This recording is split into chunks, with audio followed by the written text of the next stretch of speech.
मैं काफी शर्मीली हुआ करती थी। पढ़ने में ठीक ठाक, आँखों पर चश्मे के साथ बालों में तेल हुआ करता था और घुटने से भी नीचे तक स्कर्ट पहनती थी।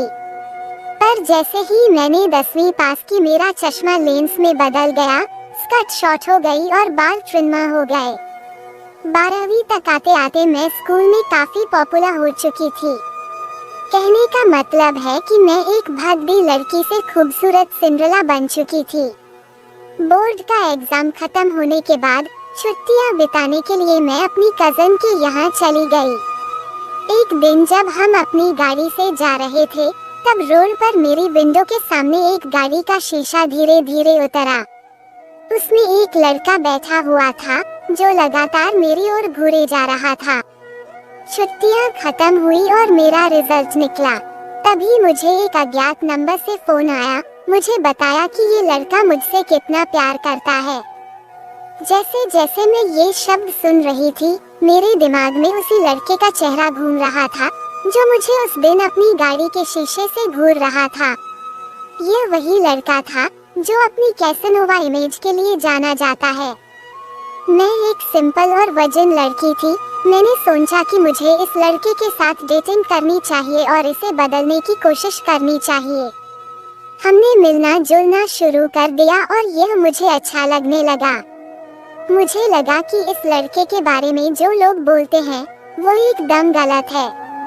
कुछ दिन बीत जाने के बाद इसने मुझसे पूछा, क्या तुम वजन हो? मैंने हाँ बोला। उसने कहा, मैं नहीं मानता क्योंकि तुम सारी लड़कियां हर वक्त यही बोलती हो।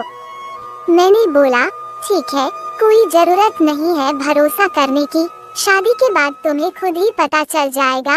और वो मुस्कुरा दिया। कुछ दिनों के बाद मुझे उसका कॉल आया क्योंकि दूसरे दिन वैलेंटाइंस डे था और वह पूरा दिन मेरे साथ ही बिताना चाहता था। वो इतना ज्यादा एक्साइटेड था कि इस बात से मुझे पूरी रात नींद नहीं आई। अगली सुबह मैं अच्छी तरह से तैयार हुई। हाथों में कार्ड लिए मैं उसी रोड पर खड़ी थी जहां हमने पहली बार एक दूसरे को देखा था। उसने अपनी कार रोकी, मुझे फूल दिए और मेरे माथे को चूम कर बोला, आई लव यू। रास्ते में मैंने उससे पूछा कि हम कहाँ जा रहे हैं। तब उसने कहा कि उसने मेरे लिए अपने दोस्त के घर पर एक स्पेशल प्लान बनाया है। देखते ही देखते हम एक बड़े से बंगले में पहुँचे। मैंने देखा कि दरवाजे से एक लड़का निकला और दोनों ने एक दूसरे को आंख मारी और उस लड़के ने बोला, ऑल द बेस्ट भाई, एंजॉय। वो मुझे फूलों से सजे हुए रूम के अंदर ले गया और किस करने लगा। हमने केक काटा। मैं उससे बोलने वाली थी कि मैं उससे बेहद प्यार करती हूँ क्योंकि वह मेरी लाइफ का पहला प्यार है। लेकिन वह मेरी जीन्स के बटन खोलने में इतना बिजी था कि वो कुछ भी सुनने के लिए तैयार ही नहीं था। मैंने बोला कि मैं अभी इस चीज के लिए अभी रेडी नहीं हूँ, लेकिन वह यह चेक करना चाहता था कि मैं वजन हूँ या नहीं। मैंने उससे लड़ने की कोशिश की, उसे दूर जाना चाहा, लेकिन उसने मुझे बिस्तर पर धक्का दे दिया। मैं बिस्तर के किनारे पर पड़ी थी और उसने मुझसे वहीं पर बलात्कार किया।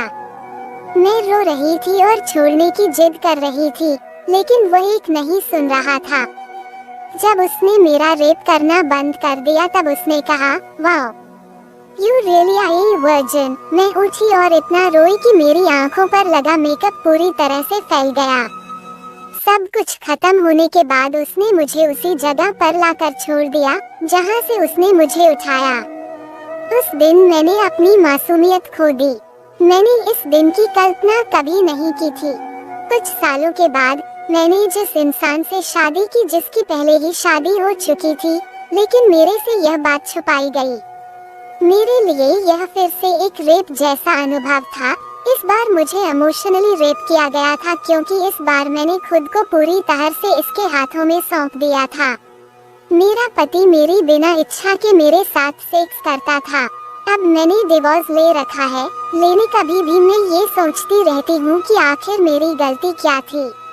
मैंने सब कुछ अपने प्यार को दे दिया और फिर भी मेरा बार बार रेप होता रहा। अगर इस कहानी ने आपके मन को पिघला दिया हो तो इसे शेयर करना ना भूलें।